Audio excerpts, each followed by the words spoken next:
Assalamualaikum warahmatullahi wabarakatuh. Shalom, Om Swastiastu, Namo Buddhaya, Salam Kebajikan. Yang terhormat, Bapak Januar Eko Aryansyah, SIP SHMSI, selaku dosen pengampu mata kuliah Hukum Administrasi Negara kelas C Indralaya, serta teman-teman yang saya banggakan.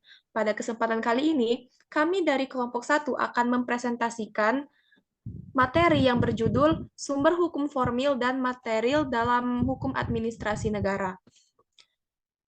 Nah, ada pula nama-nama anggota kelompok 1 pada kali ini, yaitu yang pertama, 1. Agnes Dameria, kedua, Amelia Anur, ketiga, Erina Miftahul Jana, yang keempat, Muhammad Putra Solahuddin, yang kelima, Fasa Adelina Victoria Lumban Tobing, yang keenam, saya sendiri, Sekartias Widyaningrum, dan yang terakhir yaitu ada Tasya Margareta Supratman.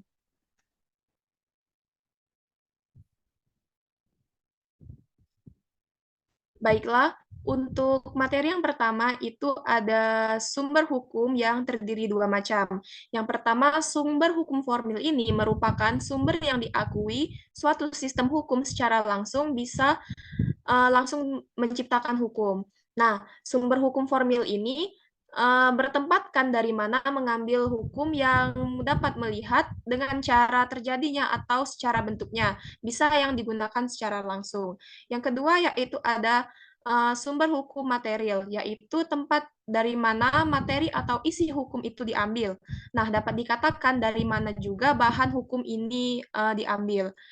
Selanjutnya, hukum material ini tidak mendapatkan pengakuan secara formal oleh sistem hukum dan juga tidak langsung dapat membentuk suatu hukum.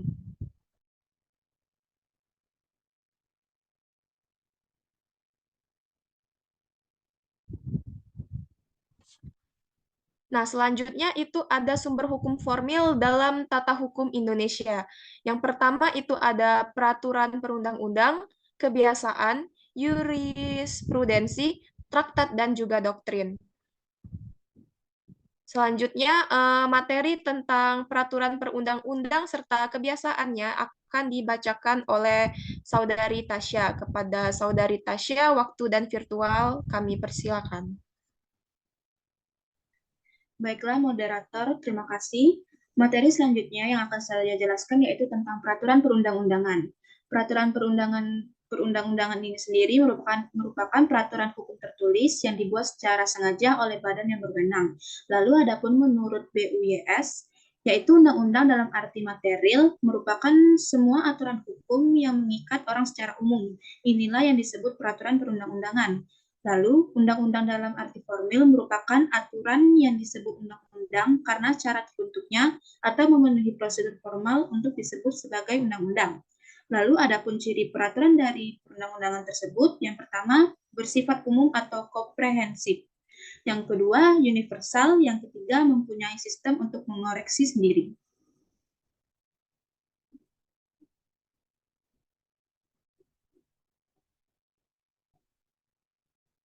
Lalu adapun materi tentang kebiasaan yang merupakan pola tingkah laku masyarakat tertentu yang dilakukan secara konsisten terus-menerus dalam waktu yang sangat lama. Lalu masyarakat tertentu tidak hanya yang terbentuk karena teritorial, namun juga masyarakat profesi. Lalu kebiasaan menjadi hukum kebiasaan jika memenuhi persyaratan sebagai berikut. Yang pertama, dilakukan secara konsisten, terus-menerus, dan dalam waktu yang lama. Yang kedua, ada opinio necessitatis atau pendapat bahwa memang demikian seharusnya. Dan yang terakhir, ada akibat hukum. Untuk materi selanjutnya, saya serahkan kepada moderator.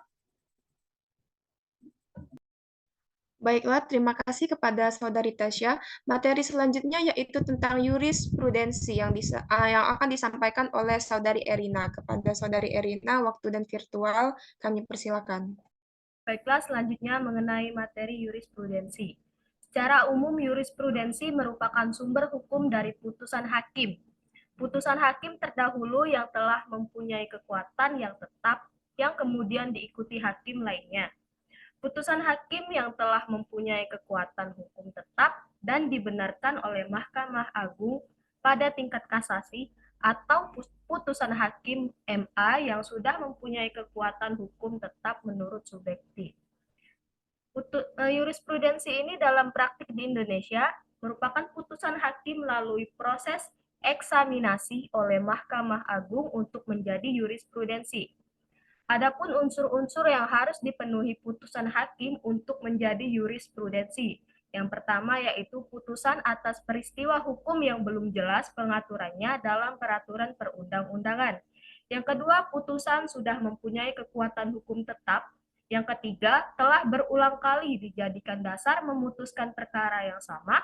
Yang keempat, putusan tersebut memenuhi rasa keadilan masyarakat. Dan yang kelima, dibenarkan Mahkamah Agung melalui pemberian anotasi Mahkamah Agung 2003. Saya kembalikan kepada moderator. Baiklah, terima kasih kepada Saudari Erina. Materi selanjutnya yaitu membahas tentang traktar yang akan disampaikan oleh Saudari Pasa. Kepada Saudari Pasa, waktu dan virtual, kami persilakan. Baik, sekarang saya akan menjelaskan tentang traktat. Jadi traktat menurut Al-Umri ini dalam buku Pengantar Ilmu Hukum tahun 2020 menyatakan traktat adalah perjanjian antar negara yang kemudian dituangkan dalam bentuk tertentu. Traktat dalam bahasa Inggris ini disebut treaty. Jenis traktat ada 3. Yang pertama ada traktat bilateral. Jadi traktat bilateral ini merupakan jenis traktat yang diadakan oleh 2 negara.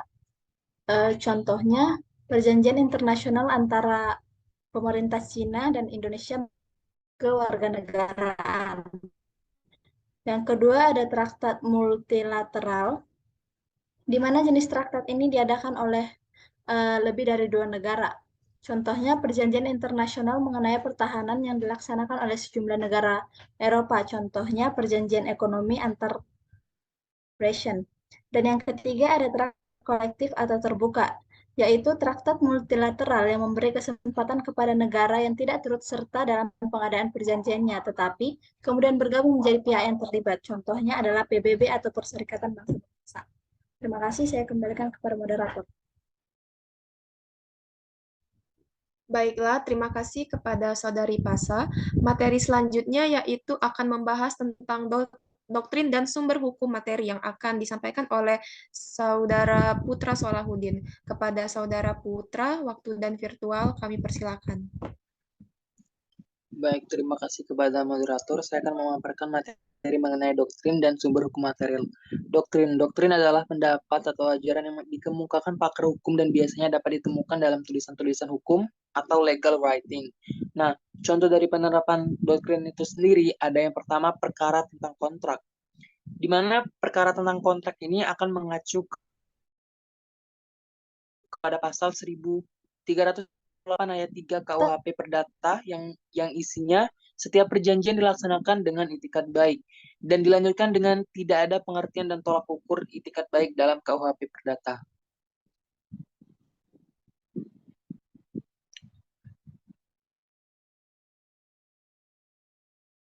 Baik, selanjutnya merupakan sumber hukum material. Nah, sumber hukum material ini merupakan sumber hukum yang historis atau Rechtsbron in Historisinn. Yang kedua, sumber hukum sosiologis atau antropologis, Rechtsbron in Sociologisinn. Dan yang terakhir adalah sumber hukum filosofis atau Rechtsbron in Philosophisinn. Baik, sekian dari saya kembalikan kepada moderator. Baiklah, terima kasih kepada Saudara Putra Solahuddin. Materi selanjutnya yaitu akan membahas tentang sumber hukum historis yang akan disampaikan oleh Saudari Agnes. Kepada Saudari Agnes, waktu dan virtual kami persilakan. Baiklah, selanjutnya saya akan menjelaskan mengenai sumber hukum historis atau Rechtsbron in Historisinn, yaitu adalah historis yang dapat dimaknai dalam 2 arti, yaitu yang pertama sebagai sumber pengenalan atau tempat menemukan hukum pada saat tertentu. Kedua, sebagai sumber di mana pembuat undang-undang mengambil bahan dan membentuk peraturan perundang-undangan. Dalam arti yang pertama, sumber hukum historis meliputi undang-undang, putusan-putusan hakim, tulisan-tulisan ahli hukum, juga tulisan yang tidak bersifat yuridis sepanjang memuat pemberitahuan mengenai lembaga-lembaga hukum. Adapun dalam arti kedua, sumber hukum historis meliputi sistem-sistem hukum masa lalu yang pernah berlaku pada tempat tertentu seperti sistem hukum Romawi, sistem hukum Prancis, dan sebagainya. Saya kembalikan kepada moderator.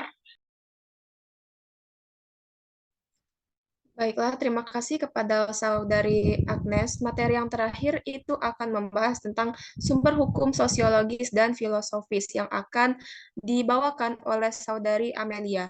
Kepada Saudari Amelia, waktu dan virtual dipersilakan.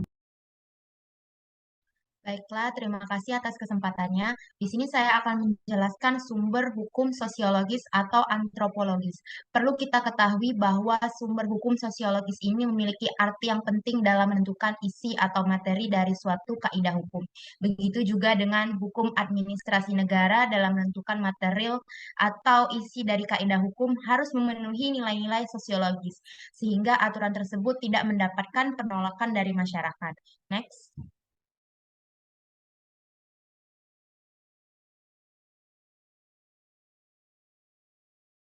Selanjutnya itu ada sumber hukum filosofis, yang mana dari sudut filsafat ada dua masalah penting yang dapat menentukan jadi sumber hukum, yaitu yang pertama ukuran, yang mana ukuran tersebut untuk menentukan bahwa sesuatu itu bersifat adil, karena hukum itu dimaksudkan untuk menciptakan keadilan. Maka hal-hal yang secara filosofis dianggap adil dan dijadikan juga sebagai sumber hukum material.